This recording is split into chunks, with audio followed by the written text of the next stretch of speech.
All right, guys, thought I'd try a little bit something different today. I am on my fasting walk.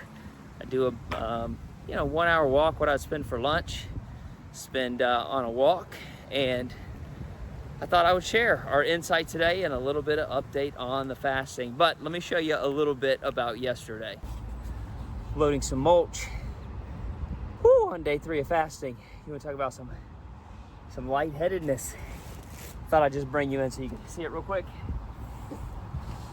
Oh my goodness.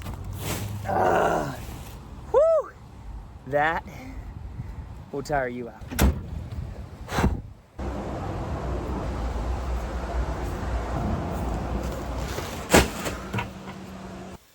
All right, well, that's done. You want to see it? When you don't have to eat lunch, you can mulch beds and clean gutters. Lindsay's gonna love this. She's gonna say, you should be fasting every single week. Yep, that was the energy kicking in. I'm telling you, I went from no energy at all, feeling sluggish, to boom, I could run through a wall. Well, I didn't run through a wall. I ended up mulching a flower bed and cleaning gutters, but what a rush. All right, this looks like a good place to settle in. I want to give you today's thought. Fasting focuses our mind. It focuses our mind. When you think about it, there are so many distractions in our day-to-day. There are things at work. There's our cell phone going off 24/7. There's all the decisions we have to make on what we're going to eat. Well, when we're fasting, we are limiting some of those decisions because we're really focused on rest and recovery. If nothing else, you're limiting the food choices you have to make.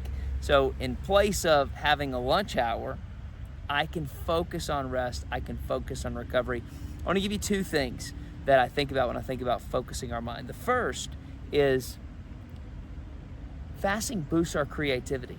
There's so much creativity up here that because of all those distractions, because of everything going on, doesn't get to come out into the world. But I'll tell you, I'm on day 4.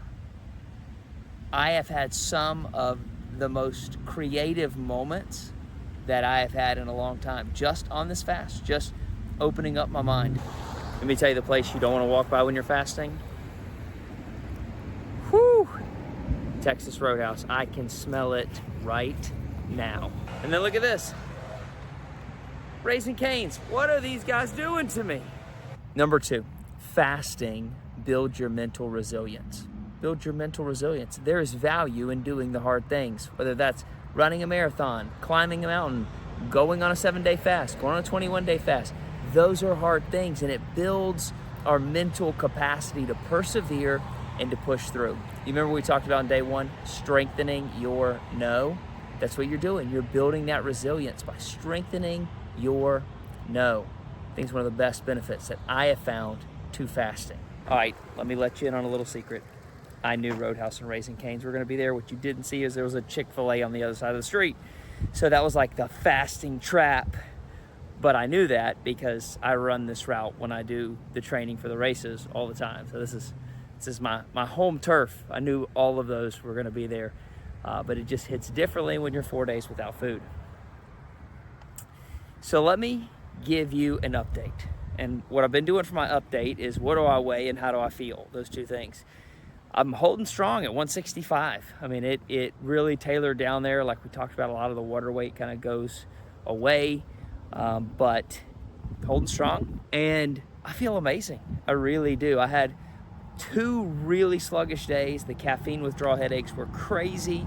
And then probably halfway through the day yesterday, as you saw earlier, I get this rush of energy. I go out and knock out a bunch of home projects. I am going all the way to 9 o'clock last night, and then I just crashed and went right to sleep. And then I woke up at 4:30 this morning, just ready to go, and I've had energy all day. It's like I drank 2 energy drinks back to back. So speed is up. I think I'm over the hump, and now I just have day 5, day 6, and then going into day 7, which is where we'll break the fast. All right, here's my turn. It's where this fasting walk ends, 3.5 miles. Here's what I'm gonna do. I'm gonna link the podcast on fasting I've been listening to during this walk right down there. First time I've ever heard from this individual, but I'll link it down there just in case you want to listen to it. Have a great day. I'll see you tomorrow.